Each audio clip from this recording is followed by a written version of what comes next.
Hechos de los Apóstoles, capítulo 21, del versículo 1 al versículo 17, aunque el mensaje continúa hasta casi final del capítulo. Vamos a dar lectura a la palabra de Dios. Después de separarnos de ellos, zarpamos y fuimos con rumbo directo a Cos, y al día siguiente a Rodas, y de allí a Pátara. Y allá en un barco que pasaba a Fenicia nos embarcamos y zarpamos. Al visitar Chipre, dejándola a mano izquierda, navegamos a Siria y arribamos a Tiro, porque el barco había de descargar allí. Y hallados los discípulos, nos quedamos allí 7 días, y ellos decían a Pablo por el Espíritu que no subiese a Jerusalén. Cumplidos aquellos días, salimos, acompañándonos todos con sus mujeres e hijos hasta fuera de la ciudad, y puestos de rodillas en la playa, oramos. Y abrazándonos los unos a los otros, subimos al barco y ellos se volvieron a sus casas. Y nosotros completamos la navegación, saliendo de Tiro y arribando a Tolemaida, y habiendo saludado a los hermanos, nos quedamos con ellos un día. Al otro día, saliendo Pablo y los que con él estábamos, fuimos a Cesarea, y entrando en casa de Felipe, el evangelista, que era uno de los 7, posamos con él. Este tenía 4 hijas doncellas que profetizaban, y permaneciendo nosotros allí algunos días, descendió de Judea un profeta llamado Ágabo, quien viniendo a vernos tomó el cinto de Pablo y atándose los pies y las manos dijo: esto dice el Espíritu Santo, así atarán los judíos en Jerusalén al varón de quien es este cinto, y le entregarán en manos de los gentiles. Al oír esto le rogamos nosotros y los de aquel lugar que no subiese a Jerusalén. Entonces Pablo respondió: ¿qué hacéis llorando, quebrantándome el corazón? Porque yo estoy dispuesto no solamente a ser atado, más aún a morir en Jerusalén por el nombre del Señor Jesús. Y como no le pudimos persuadir, desistimos diciendo: hágase la voluntad del Señor. Después de estos días, hechos ya los preparativos, subimos a Jerusalén, y vinieron también con nosotros de Cesarea algunos de los discípulos, trayendo consigo a uno llamado Nasón de Chipre, discípulo antiguo, con quien nos hospedaríamos. Cuando llegamos a Jerusalén, los hermanos nos recibieron con gozo. Y el pasaje continúa, ¿vale? Podéis leerlo en casa, pero yo también voy a mencionarlo en la predicación. Bueno, nosotros solemos pensar que cuando uno hace lo bueno, las cosas tendrían que ir bien, ¿verdad? Y pensamos en esta matemática.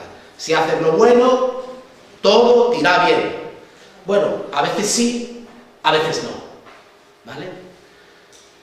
Entonces, para los judíos, por ejemplo, había una relación sine qua non, una relación de causa-efecto. Si hacías la voluntad de Dios, si buscabas a Dios, si cumplías con la ley de Dios, entonces Dios te prosperaría. Había prosperidad en hacer la voluntad de Dios, en buscar a Dios, etcétera, ¿no? ¿Vale? Entonces, a veces, cuando las cosas no iban bien, cuando las cosas se ponían mal, pues lo que la gente decía es: algo habrá hecho mal, seguro que no está haciendo la voluntad de Dios, seguro que hay algún pecado, si no es público, es oculto, pero hay algo que impide que Dios no le bendiga. Esa matemática no es siempre cierta, ¿vale? 2 y 2 no son 4, en ese sentido, ¿vale? Porque tenemos, por ejemplo, el ejemplo de Job, cómo, habiendo hecho todo lo correcto, oraba por sus hijos, ofrecía sacrificio por sus hijos, ¿verdad? Era un hombre justo, un varón que era temeroso de Dios, y en cambio, su vida no fueron 2 y 2, son 4. Una vida exenta de problemas, dificultades, ¿verdad? Y aflicción. Sino, sorprendentemente, este hombre que era un varón justo, un hombre temeroso de Dios, un hombre que deseaba hacer la voluntad de Dios, las cosas se torcieron providencialmente, inexplicablemente, y tuvo que pasar por una serie de aflicciones, de tribulaciones, de sufrimiento en la vida. Por lo tanto, no es siempre así, que los buenos, al hacer lo bueno, siempre resulta en algo beneficioso para ellos, ¿vale?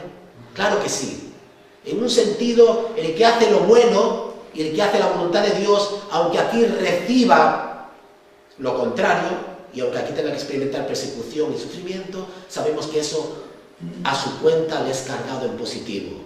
Dios dice: buen siervo, buen obrero, fiel, ven a mi reposo, aquí tengo yo para ti. lo que te mereces, ¿no? Pero muchas veces aquí no es así. A veces sí, a veces no, ¿vale? Este pasaje también nos ilustra esta realidad. El apóstol Pablo, entregado a la causa del Evangelio en cuerpo y alma, ¿verdad? No hay nada más importante que él, que por su Señor y por su Salvador, por aquel que le llamó por gracia, ¿verdad?, pueda predicar el Evangelio a toda criatura. A griegos y a no griegos, a judíos y a no judíos, de todos es deudor. Siente la gran responsabilidad de que mientras tenga aliento y mientras tenga vida, pueda recorrer el máximo de ciudades, el máximo de pueblos, ¿verdad? Recorrer el máximo número de caminos, llegar incluso a Roma y si pueda a España, a lo más alejado, ¿verdad?, para predicar el Evangelio del Señor Jesucristo. ¿Qué esperaríamos? Que el Señor le bendijese, ¿verdad? Y le bendice, porque en cada ciudad que va, levanta iglesias. Si vemos estos pasajes y va, ahora está con el barco de vuelta a Jerusalén, ¿verdad?, con los hermanos de las iglesias de Asia y de Galacia, con dinero para la ofrenda en Jerusalén, para los pobres necesitados de Jerusalén. Miles habían conocido al Señor en Jerusalén. Miles. ¿Qué iglesia, no? Miles. Y por todo donde va pasando la iglesia, ahora por donde van pasando en ese viaje hacia Jerusalén, veis que se quedan un día para visitar a los hermanos. Ya hay iglesias en gran parte de Asia. En casi todos estos puertos, estas ciudades donde paran, hay hermanos, hay iglesia en tan poco tiempo, ¿vale? Así bendice Dios la obra del apóstol Pablo y de los demás misioneros. Así está Satanás atado, que Pablo y los misioneros pueden predicar el Evangelio. Es verdad que se desata oposición, es verdad que les persiguen, es verdad que quieren quitarle su vida, es verdad que les golpean, les maltratan y les llevan a la cárcel, pero el Evangelio avanza, es imparable. El Evangelio es imparable hasta el día de hoy. Hasta el día de hoy. Pablo quiere hacer el bien, pero siempre hay problemas. Siempre hay problemas. Y ahora viaja hacia Jerusalén, y sabéis que cuando dejó Éfeso, él ya sabía, y le dice allí a los ancianos, ¿verdad?, en Mileto, a los ancianos de la iglesia de Éfeso que habían venido para despedirle, dice: si yo sé, el Espíritu me dice que todavía me queda mucho que sufrir. Lo sabía, el Espíritu se lo decía a él, ¿no? ¿Verdad? Y entonces vemos como él, queriendo hacer lo bueno, y dice: pues yo sé que estoy haciendo lo bueno, sé que el Señor me está bendiciendo, el Señor está abriendo iglesias, el Señor está llamando a muchos al arrepentimiento, pero este camino es un camino de sufrimiento y dolor para mí, como apóstol, ¿vale? Qué lejos está esa idea de la prosperidad. Ser cristiano es la bendición total de nuestras vidas. Si estás enfermo, no te preocupes, porque Dios te sanará. Si tienes problemas económicos, no te preocupes, ven a Jesús, que te va a enriquecer. No es así. Ven a Jesús y somete tu vida a Él. Ríndete a Él. Y Él quizá quiera prosperarte, o quizá quiera sanarte. Pero si no quisiese hacerlo, debes glorificar a Dios, debes amar a Dios, no debes renegar, ¿verdad?, ni blasfemar su nombre, sino entregarte a Él, a su voluntad, sabiendo que su voluntad para ti es buena, perfecta y agradable, ¿vale? Porque quizá el Señor quiere prosperarte, o quiera sanarte, pero quizá no, ¿vale? Y eso no hace la voluntad de Dios, el amor de Dios para ti menos, ¿verdad?, menos importante y menos cierto. Aquí tenemos, como digo, cuando Pablo sale de Corinto con los delegados de las iglesias que están enviando ofrendas para los pobres de Jerusalén, está realmente de viaje a Roma, ¿vale? Él va a Jerusalén, quiere ir a Jerusalén con los delegados, quiere llevar la ofrenda, pero él tiene la mente en Roma. Quiere meterse en la boca del lobo. Roma es la boca del lobo, ¿vale? Pero no tiene miedo el apóstol. Quiere visitar a la iglesia de Roma y quiere ir a Roma, a la capital del imperio, poner su vida en riesgo por causa del Evangelio y por causa de los hermanos, para predicar a los hermanos en Roma. Pero va a haber problemas en Jerusalén. Va a haber problemas en Jerusalén, ¿vale? Geográficamente, si quiere ir a Roma, ir a Jerusalén antes es un disparate, porque está en el otro extremo, ¿verdad? Está en el extremo opuesto de Roma, ¿vale? Roma está en el occidente y Jerusalén está en el oriente, pero quería ir a llevar la ofrenda para los necesitados allí, la ofrenda que habían recogido. Justamente antes de abandonar Corinto, su pensamiento estaba en Roma y en occidente. El viaje a Jerusalén tan solamente era una parada antes de ir a Roma. Romanos 15, 23 y 25, y hemos dicho que cuando vaya a Roma, si puedo iré a España, decía, ¿no? Fijaros, me encanta ese texto, ¿no? Porque aparece nuestro país en la Biblia, en el corazón de Pablo, en el corazón del Señor, ¿no? Del Espíritu, ¿no? Que deja ahí esa palabra, España. Es decir, que el apóstol Pablo quería ir a Roma y de Roma venir a España a predicar el Evangelio. Y vemos que, bueno, en Tiro, ya en la costa en Tiro, en Fenicia, los creyentes le dicen a Pablo que por el Espíritu que no subiese a Jerusalén. Dicen, no subas a Jerusalén, Pablo. El Espíritu te lo está diciendo a ti, nos lo está diciendo a nosotros, que no suba Pablo a Jerusalén. Y aún así Pablo va a Jerusalén. En el versículo 4. En Cesarea ocurrió algo más sorprendente aún. Como los viajeros iban algo adelantados en su programa, se quedaron con Felipe, en casa de Felipe, que tenía 4 hijas, nos dicen aquí, profetisas, ¿no? ¿Vale? De Felipe el evangelista, y se quedaron allí, pero claro, y descendió alguien allí, ¿no? Descendió Ágabo, que era un profeta, y no hay duda que es el mismo que predijo el hambre que iba a venir varios años antes. En el capítulo 11 de Hechos, versículos 27 y 28, encontramos a este mismo profeta profetizando la hambruna que había de venir, ¿verdad? Bajo Judea, y él vino a Felipe, y este llegando cogió un cinto del apóstol Pablo, se ató las manos a los pies y le dijo, esto dice el Espíritu Santo, así atarán los judíos en Jerusalén al varón de quien es este cinto y le entregarán en manos de los gentiles. Entonces, Pablo, no vayas Pablo, tú ya sabes que te vas a exponer allí a sufrir. Te lo están diciendo los hermanos en cada iglesia, en cada ciudad en la que paramos. Y ahora ha venido este profeta y te lo vuelve a recordar. Vas a ser atado, vas a ser apresado en Jerusalén. Pablo, no vayas. Pablo, no vayas. Aún así, Pablo quiere ir. Informa Lucas que al oír esto, le rogamos nosotros, los que estábamos allí, ¿verdad? Este grupo de 9, los que venían con Pablo y sus mujeres, lo dice el texto, es curioso, y con sus mujeres también, ¿verdad? Dice, le rogamos nosotros y los de aquel lugar que no subiese a Jerusalén, 21:12. La respuesta a Pablo fue, ¿qué hacéis llorando? ¿Qué hacéis llorando y quebrantándome el corazón? Porque yo estoy dispuesto no solamente a ser atado, más aún, a morir en Jerusalén por el nombre del Señor Jesucristo. Versículo 13.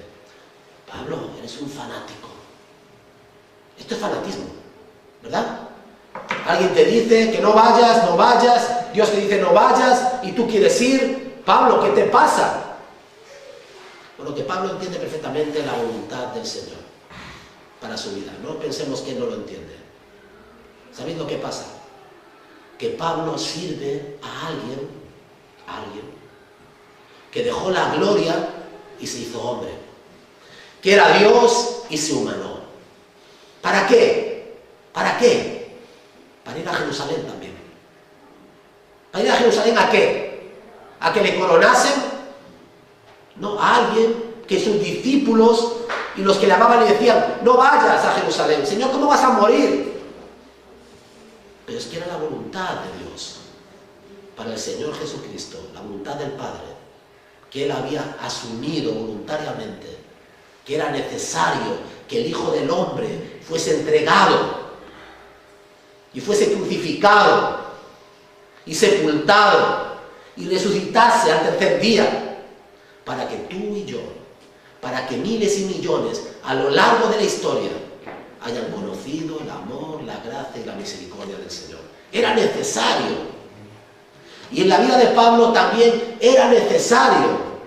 Claro que hay advertencias, no vayas, fíjate lo que te espera. Pero es necesario, hermanos, como cristianos, si tenemos que sufrir, tenemos que estar preparados. Porque ¿por qué esperáis que vuestra vida, la mía, la de Pablo o la de ningún cristiano, tiene que ser diferente a la de nuestro maestro? ¿Es que acaso somos nosotros mejores que él? era sin pecado, Él que siempre hizo la voluntad de Dios perfectamente y cumplió con la ley, en el cual en sus labios y en sus palabras no había engaño, era el Cordero perfecto, impoluto, sin pecado, el Cordero de Dios, que es entregado por todos nosotros, que enmudeció ante sus trasquiladores y fue llevado al matadero. Hermano, yo no sé si estoy preparado. Hablamos aquí, ¿no? ¿Verdad? En la primera parte, la persecución, la tribulación, la apostasía, todo ese momento de persecución, ¿no? Yo no sé si estoy preparado. Tendría el Señor que prepararme. No sé si estoy preparado mañana para sufrir. Si estoy mentalizado de que mañana podría ser perseguido, o que mañana tendría que enfrentarme con una prueba en la que mis fuerzas no alcanzasen. ¿Verdad? O que me engañasen y que me arruinasen mi vida con engaños, con mentiras, me difamasen y me hundiesen. No sé si estoy preparado, pero tendría que decirle al Señor: Señor, si eso sucediese, ayúdame, fortaléceme y hazme entender que yo no soy mayor que tú, que si te lo hicieron a ti, si te traicionaron a ti, si te engañaron a ti, si murmuraron acerca de ti, si te crucificaron a ti, yo que soy tu discípulo, un pequeño discípulo, nada. Porque pienso que mi vida debe ser diferente a la tuya. ¿Entendéis? Seguramente el Señor nos pida estas cosas a nosotros. Pero estoy seguro que hoy mismo, esta mañana, el Señor se la pedirá a alguno de nuestros hermanos en algún lugar del mundo. No nos debe extrañar que a veces hacer la voluntad de Dios conlleve este tipo de situaciones. Fijaros qué bonito es esto, qué bonito. Qué bonito sería nuestros hermanos cuando les llevaron a la hoguera en este país, pues no voy a decir que fueran cantando, pero tuvieron valor, tuvieron coraje y pudieron decir lo mismo que el apóstol Pablo dice, ¿verdad?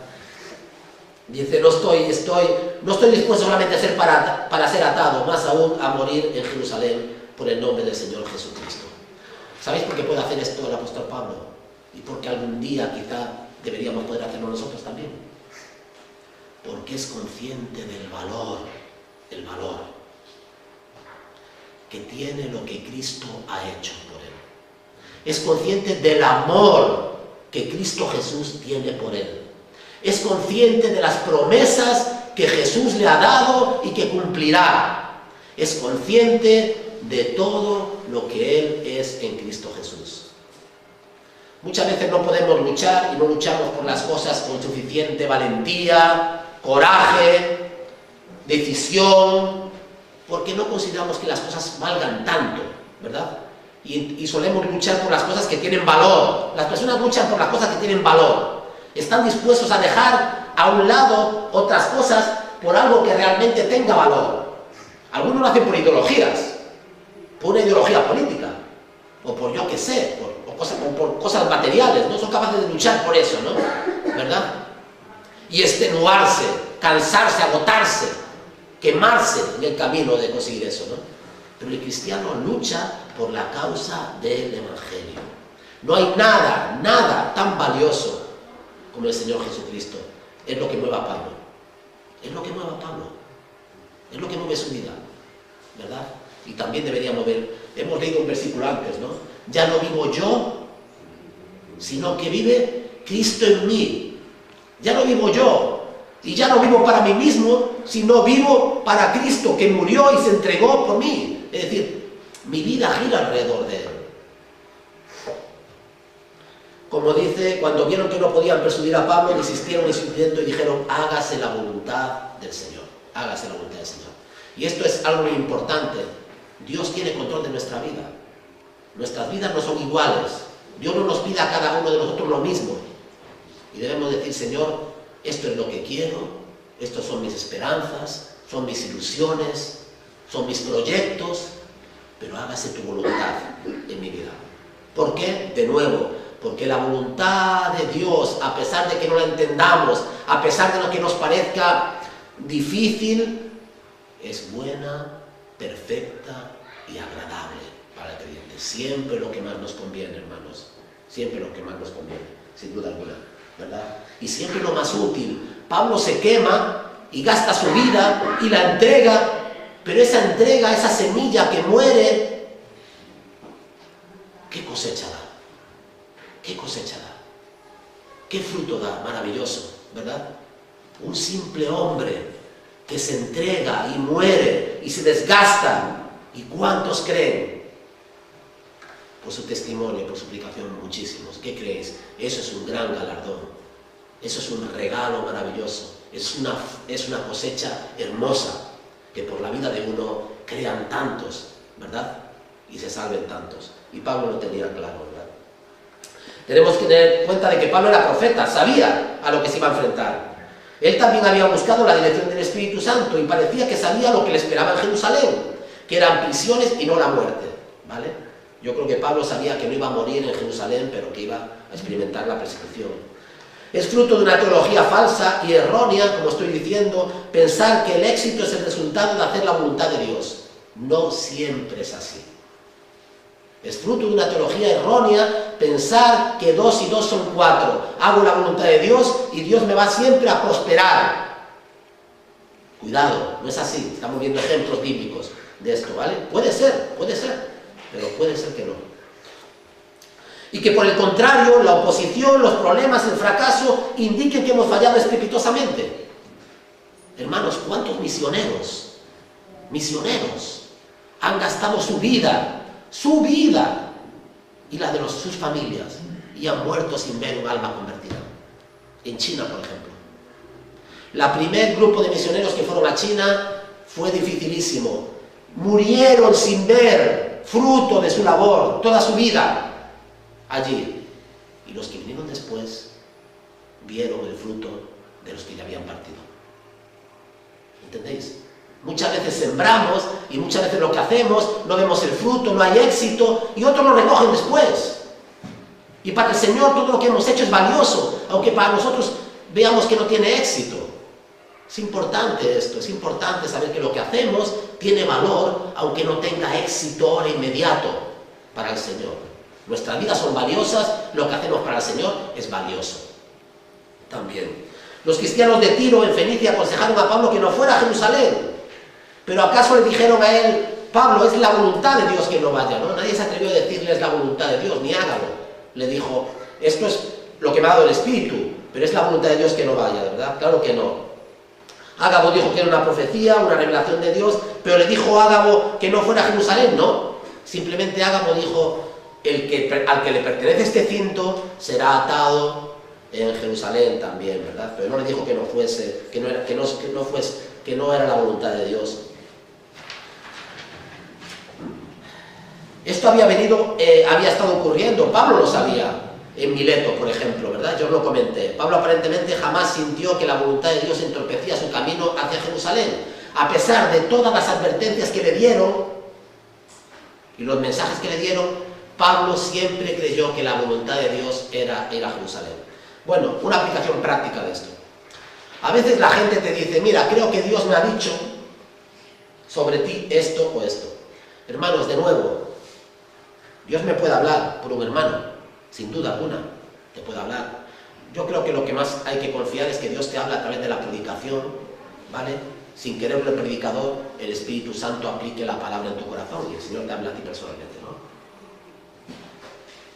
Muchos hermanos le hablaron a Pablo de lo que iba a pasar, pero Pablo continuó.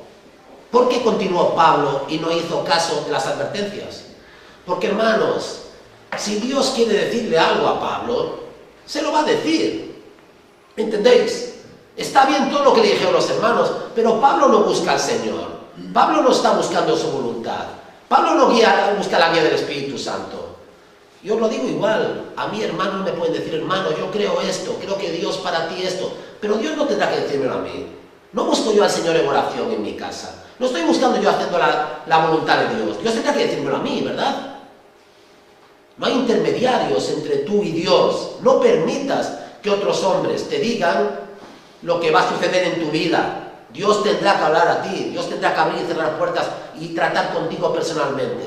Tened cuidado. Hace poco tiempo alguien me ha dicho algo también, ¿no? Hace unos meses, ¿no? No se ha cumplido. Yo le escuché, yo soy respetuoso. Alguien me dice, mira, creo que el Señor me ha dicho esto acerca de ti, la iglesia y tal. Pues yo soy respetuoso, educado, le he escuchado, le digo, bueno, gracias hermano por tu advertencia, gracias por lo que... Hermano, no me lo dirá el Señor a mí. No tendrá el Señor que mostrármelo a mí. O es que tenemos mediadores, otros ahora, que Dios media sus mensajes por ellos para nosotros. No, el Señor tiene que hablarte a ti si tú le buscas de corazón, ¿verdad? Si tú estás buscando tu voluntad, el Señor tiene que hablarte a ti. Tú puedes recibir mensajes por aquí y por allá, y debes tenerlos en cuenta quizá, o escuchar a los hermanos lo que te puedan decir. Pero el Señor tiene que hablarte a ti, pero para que te hable a ti, tienes que buscarle. Tienes que buscar su voluntad, buscarle en oración, ¿verdad? Eso es muy importante. No dejéis que otros os digan lo que tenéis que hacer con vuestras vidas en cuanto a lo espiritual. Pablo en Jerusalén. Al grupo que viaja con Pablo se le añaden algunos en Cesarea, hemos visto. El viaje es casi de 70 millas, 2 días, 3 días, seguramente, andando. Y para encontrar un lugar en Jerusalén no era tan fácil, porque Pablo era una persona no querida en Jerusalén, ¿vale? No querida en Jerusalén. Muchos hablaban mal de Pablo, judíos, ¿vale? Pero en cambio viene este hombre, Nasón, que le dice, hospédate en mi casa, trayendo consigo a uno llamado Nasón, en casa de Felipe, de Chipre, con quien nos hospedaríamos. Íbamos a hospedar en casa de este Nasón, que era un discípulo antiguo, probablemente un discípulo que se había convertido en Pentecostés, ¿verdad? En ese primer Pentecostés. Bueno, una buena idea que resultó ser mala. Llegan a Jerusalén, y lo primero que hacen es ir a ver a los hermanos, a la iglesia, a ver a Santiago, que es el líder de la iglesia, el pastor de la iglesia, Santiago. Y entonces Santiago le dice, mira Pablo, están hablando muy mal de ti, están diciendo cosas de ti que le dices a los judíos en otros lugares, en otras ciudades, que no circunciden a sus hijos, que no guarden la ley, etcétera, etcétera. Entonces te propongo una idea. Mira, tenemos aquí a 3 varones, a 3 hombres que tienen que hacer un voto en el templo, tienen que ir al templo y llevar unas ofrendas, y tienen que hacer una serie de rituales esta semana y una serie de visitas. ¿Podrías tú ir con ellos? ¿Podrías tú ayudarle en esto? Y Pablo dice, venga, yo voy. Entonces, una buena idea que al final acabó siendo mala, ¿no? ¿Vale? Versículo 18.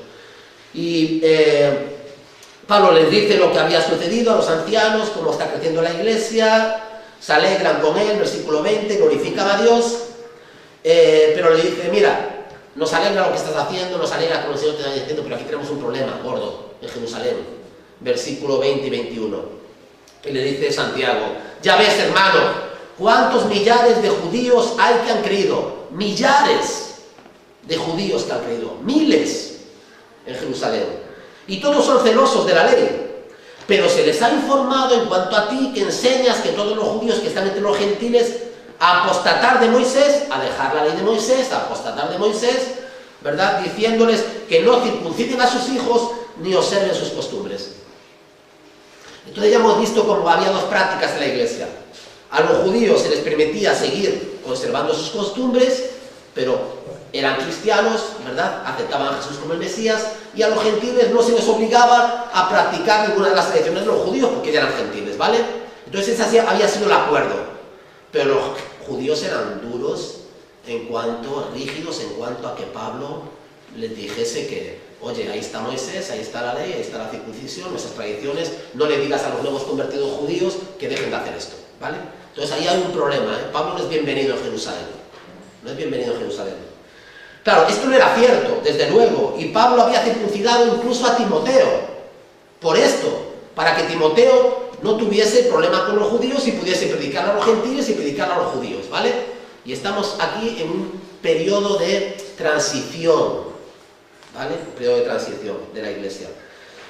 Entonces, Santiago dio señales de que se trataba de una información falsa, versículo 24, pero la gente suele perturbarse más fácilmente con los falsos rumores que con la misma verdad, ¿verdad?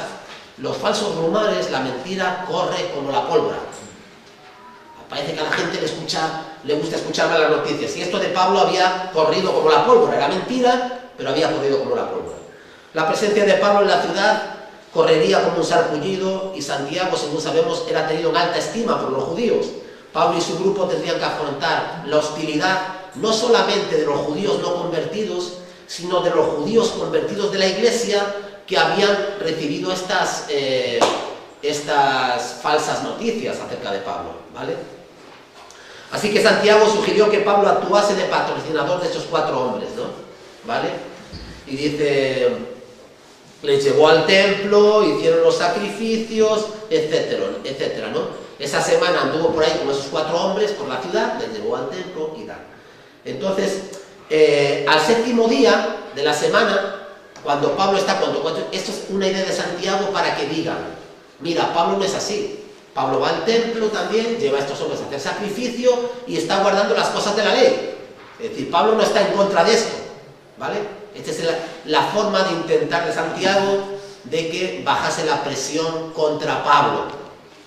Pero fue una mala idea, acabó mal esto, ¿vale? Entonces, al 7º día, judíos procedentes de Asia, fíjate tú, los de Éfeso, que le habían causado tantos problemas en Éfeso, que tuvo que salir corriendo de Éfeso, había un grupo de judíos de Éfeso también allí para celebrar Pentecostés. Y estos judíos de Éfeso vieron a Pablo y a Trófimo por la mañana caminando en la ciudad y la habían visto en el templo. Y dijeron, aquí está, fíjate tú, aquí le tenemos. Al Pablo este, que nos complica la vida. A el blasfemo este, que dice que tenemos que dejar la ley y Moisés. Y le denunciaron. ¿Y qué hicieron correr? Una calumnia por toda la ciudad. ¿Y qué le dijeron a todo el mundo? Que Pablo había llevado a gentiles, a personas no judías al templo. ¿Cuál era el castigo por llevar a un judío a gentiles no judíos al templo? La muerte. Y entonces tenemos ahí, como toda la multitud, ¿verdad? Divulgaron que Pablo había traído gentiles dentro del templo, lo que se castigaba con la pena de muerte. La noticia se esparció rápidamente, toda la ciudad se conmovió, era un escándalo, se apoderaron de Pablo, ¿verdad? Estuvieron a punto de matarlo y del alboroto fue informado rápidamente el tribuno romano que con otros soldados romanos desde la fortaleza que había al lado del templo fueron y sacaron a Pablo de entre la multitud porque le matan. Y cuando leemos esto en el capítulo 21, versículos 31 y 33, cuando la multitud vio a los soldados romanos, dejaron de golpear a Pablo. El tribuno tomó bajo custodia a Pablo encadenándole, ¿vale? Entonces aquí tenemos cómo se cumple la profecía. Y tienen que sacarle en volandas a Pablo. Los soldados tienen que sacarle en volandas de la multitud porque le matan, ¿vale? Y le llevan encadenado.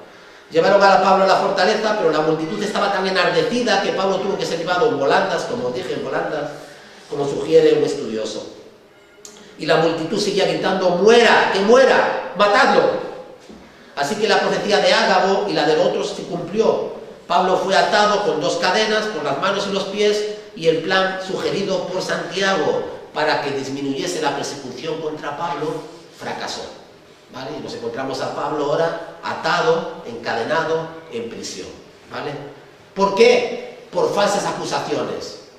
Y vemos de nuevo cómo uno no se puede fiar de la multitud, cómo la multitud es tan manipulable, ¿verdad? Cuando decimos, no, la mayoría tiene razón. Bueno, ¿cuándo la tiene? Y pocas veces.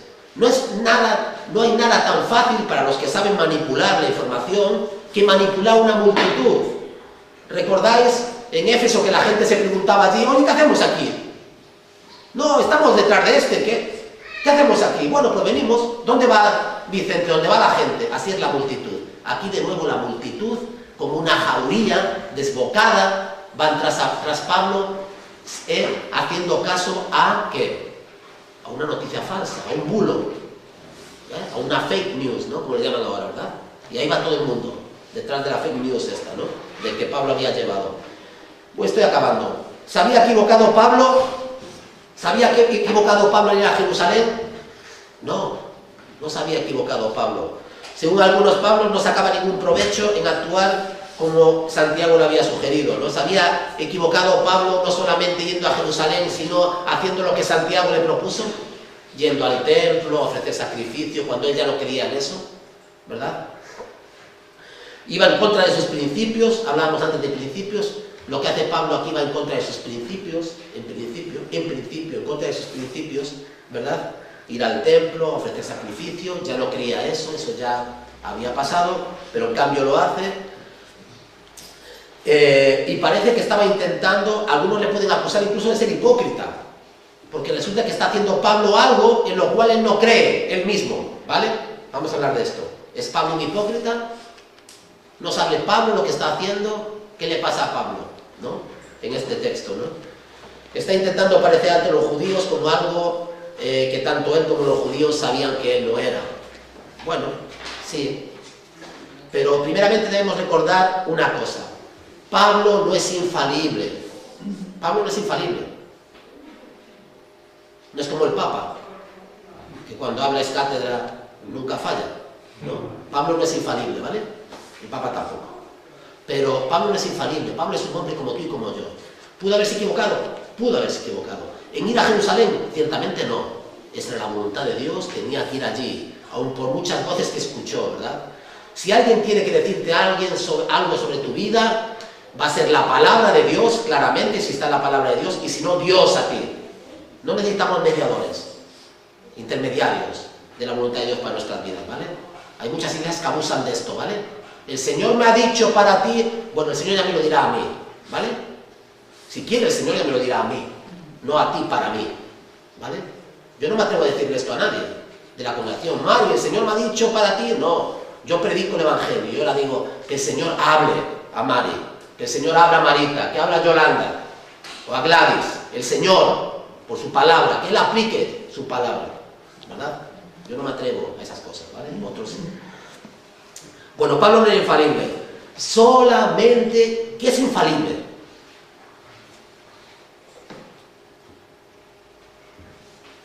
La única infalibilidad que nosotros queremos, los evangélicos, está aquí.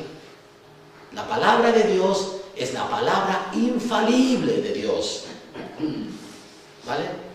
Y ahora el Espíritu Santo es quien la aplica. Los apóstoles podían errar y erraron porque eran hombres, claro que sí. Cuando no hablaban inspirados por el Espíritu Santo podían cometer errores como todos, ¿vale? Pero no es un error que Pablo fuese a Jerusalén.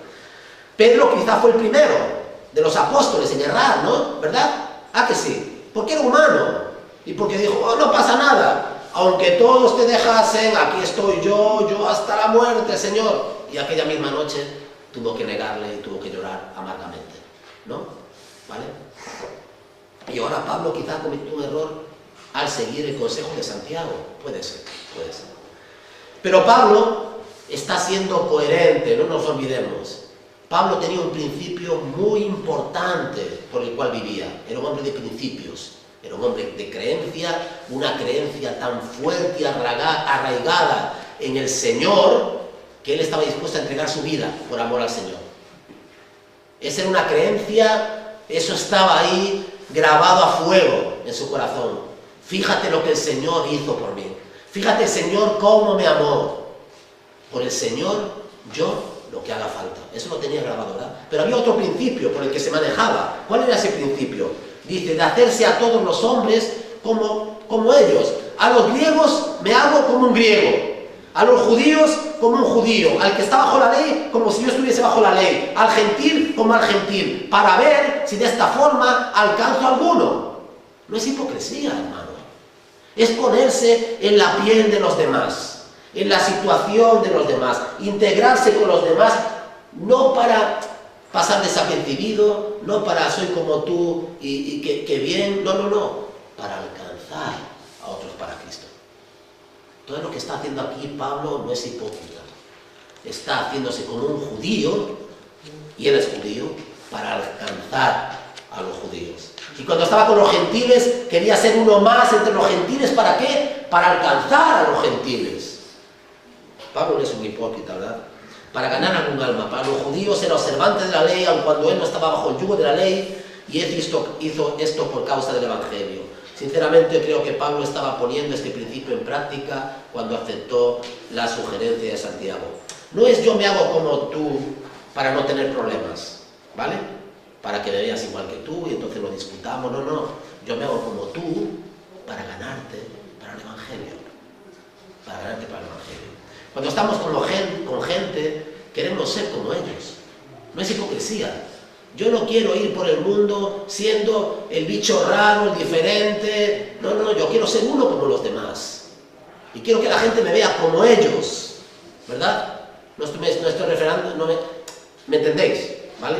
Quiero que me explico, ¿me entendéis? Quiero ser uno como ellos, salvando las excepciones, de situaciones, etc. Pero soy uno más, una persona más, como los demás. Pero ¿cuál es mi propósito siempre? Ganar almas para el Evangelio. Poder que la persona me vea como Él, se abra, confíe en mí y yo pueda predicarle el Evangelio. Por amor a Él, ¿verdad? Para que no se salve. Es muy importante. Descubrir de la voluntad de Dios. ¿Qué aprendemos aquí? Descubrir la voluntad de Dios nunca es fácil. Completamente. Nunca es fácil. No penséis que hay una voluntad de Dios revelada en la Biblia. Pero la voluntad de Dios para ti, para dentro de una semana, no creáis que eso es tan fácil. No hay oráculos. No confiéis en la gente que te dice, oh, bueno, voy a contar una historia rápida, ¿vale? Para acabar. Alguien aquí que estuvo en la iglesia, en la otra iglesia, comenzó un negocio, vinieron los oráculos de Dios, ¿no? Varias personas y dijeron, te va a ir de maravilla, vas a triunfar, esto va a ser un éxito rotundo, y me lo dijo a mí, y dije, pues no sé, yo no te puedo decir eso, porque no lo sé, a mí el Señor no me lo ha dicho, no lo sé, sinceramente. Yo oro para que te vaya bien, deseo que te vaya bien, oremos para que vaya bien, pero yo no te puedo asegurar que vaya bien, ¿verdad? Pero otros vinieron y se encargaron de hacer eso, ¿no? Fue muy mal, fatal. La persona se quedó sin nada, tuvo que irse, una deuda con el banco, ¿vale? Pero hubo gente que le dijo lo que tenía que hacer y lo que iba a suceder, ¿no? Más tarde me encontré a uno de estos oráculos de Dios y hablamos de esta persona y me dijo, oye, ¿qué es de esta persona?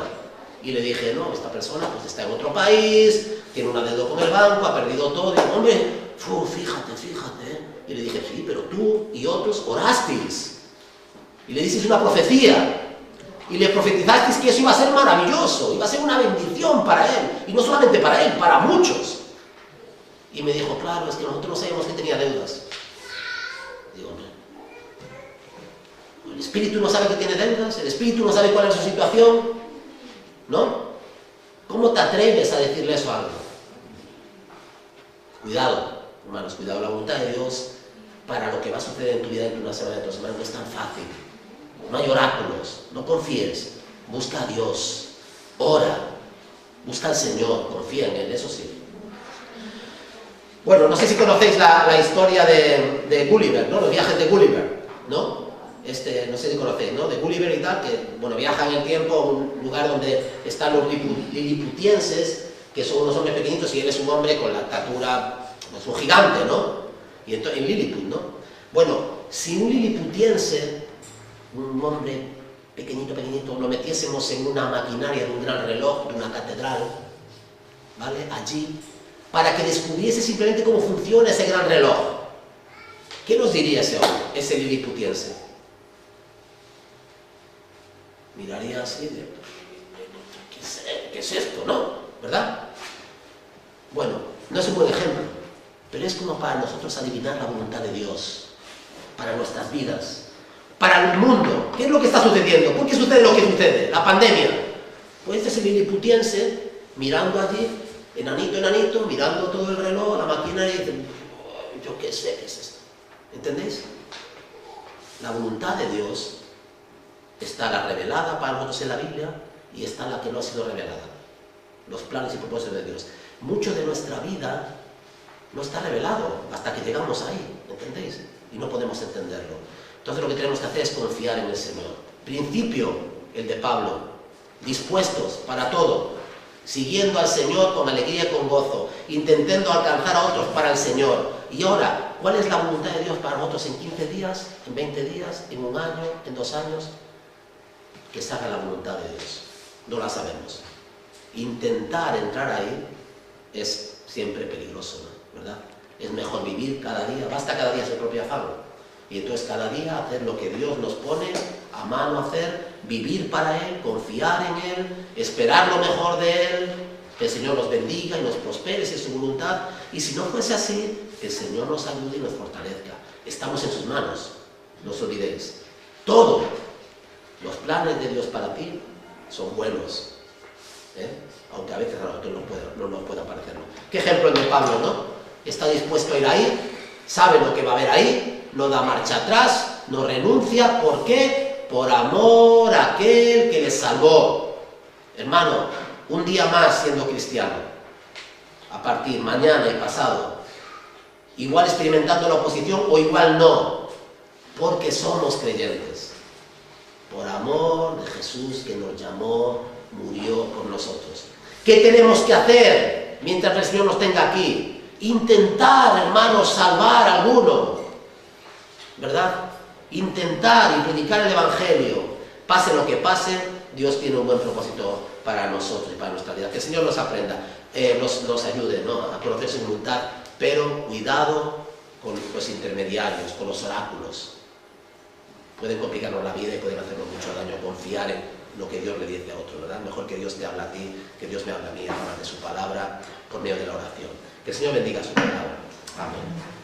Que el amor de Dios el Padre, que la gracia del Señor Jesucristo y que todo el consuelo, el poder y el ánimo del Espíritu Santo sea con todos nosotros. Amén. Amén.